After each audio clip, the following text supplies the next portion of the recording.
मैंने सब ट्राई किया। मैं पता है किस हद तक गई थी? किस हद तक गई थी बताइए। मैं अंधविश्वास के लेवल पर चली गई। मैं इस लेवल पर चली गई कि मैं अजीबोगरीब लोगों से मिलने लगी। मैं उनसे मिलकर ये बातें करती कि सच में क्या किसी ने उस पर कुछ किया है? 8 साल के बाद ऐसा कैसे हो सकता है? एक समय आया जब मैंने कहा अगर किसी का प्यार पाने के लिए इतना सब करना पड़े तो क्या ये प्यार है?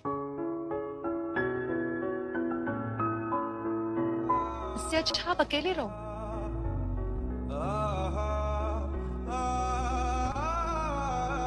सब बंद कर दिया। थोड़ा टाइम लगा पर मैं समझ गई कि नहीं, it is not meant to be. अंधविश्वास बहुत गलत है, कभी इसमें फंसिएगा मत। आई वॉज लाइक मैं स्टूपिड हो गई थी। बहुत बड़ा सवाल पूछा राजीव। जाहिर सी बात है जब कोई किसी रिलेशनशिप में होता है, मकसद यही होता है कि बहुत खूबसूरत चले दोनों तरफ से। यहाँ भी वही मकसद था। मुझे ये नहीं समझ में आ रहा कि क्या कहूँ और क्या नहीं कहूँ।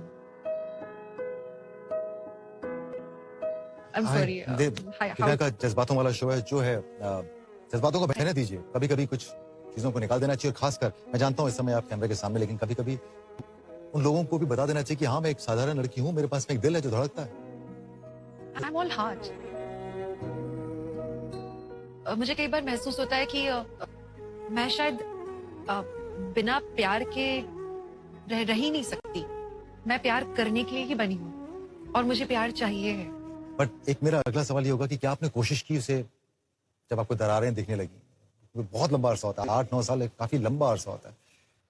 मैं शायद शुरुआत इससे करती हूँ कि मुझे अभी कोई गिला शिकवा नहीं है, क्योंकि मुझे अब ये समझ में आ गया है कि हर किसी की एक यात्रा होती है जिंदगी की, और आप अलग अलग लोगों से मिलते हो और उनसे मिलकर आप कुछ ना कुछ सीखते हो और आगे बढ़कर आप एक बेहतर इंसान बनकर निकलते हो, ताकि आप अपने अगले रिलेशनशिप में या अगले पहलू में कुछ बेहतर दे सको, कुछ बेहतर कर सको।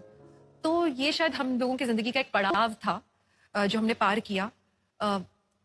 इसे ऐसा ही होना था, सफर बस इतना ही था। शुरुआत इससे, मतलब मुझे अब कोई दुख नहीं है, लेकिन उस समय ऐसा लग रहा था जैसे जिंदगी खत्म हो रही है। क्या कहूँ मैं, हम लोग अपनी जिंदगी से ही सीखते हैं, और कभी कभी ऐसा होता है कि जिंदगी जब वो लोएस्ट तक नहीं जाती ना, तब तक हमें कुछ बातें समझ में नहीं आती। आप तो एक एक्ट्रेस भी थी उस टाइम पे।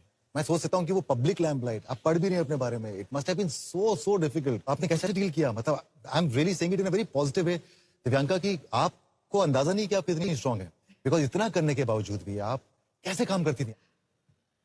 आई रिमेम्बर वन सीन, इतना सिंपल सा सीन था।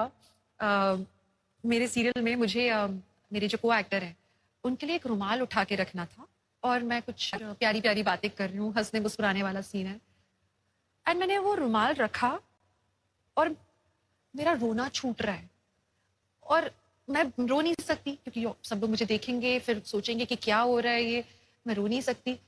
तो मैंने बीच में कट किया कि सर 1 मिनट, वो मेरा हेयर का कुछ प्रॉब्लम है। I just went out, I cried, और फिर वापस आई स्माइल करते हुए, एंड आई जस्ट शॉट। थोड़ा मुश्किल हो जा रहा था उस समय, पर शुक्र है मुझे बीच में फ्रैक्चर हो गया। It was such a great distraction, believe me. वरना उस फेज से मेरे लिए निकलना बहुत मुश्किल हो जाता। मुझे उस डिस्ट्रैक्शन की शायद जरूरत थी। इतना सब कुछ होने के बावजूद भी दिव्यांका आज आप यहाँ पर, आई मीन ये अपने आप में कितनी इंस्पिरेशनल चीज है, दुनिया के लिए भी और आप खुद के लिए भी। मुझे तो आपसे प्यार हो गया ऑलमोस्ट यार, कमाल है। इतना दम, इतनी सोच, और इतनी सेंसिटिव, इतनी वल्नरेबल। ये आई थिंक एक जेन्युइन इंसान में हो सकती है। मैं यही दिखाना चाहता था कि हम सब के भी वही जज्बात है। कितने साल हो गए आपकी शादी को? अभी 2 होने वाले हैं। आई होप ये प्यार हमेशा बरकरार रहे। Thank you. It's really rare to see a couple so deeply in love. कितना टाइम आप लोगों ने शादी से पहले साथ में बताया? बहुत कम। बहुत ही कम। जस्ट 3 महीने में हमने 1 महीना एक दूसरे को टटोला, आई लव यू बोलने के लिए हमने वेट किया, इंतजार किया है कि सच में ये है कि नहीं। हमने परखा अपने आप को, जब लगा तो एक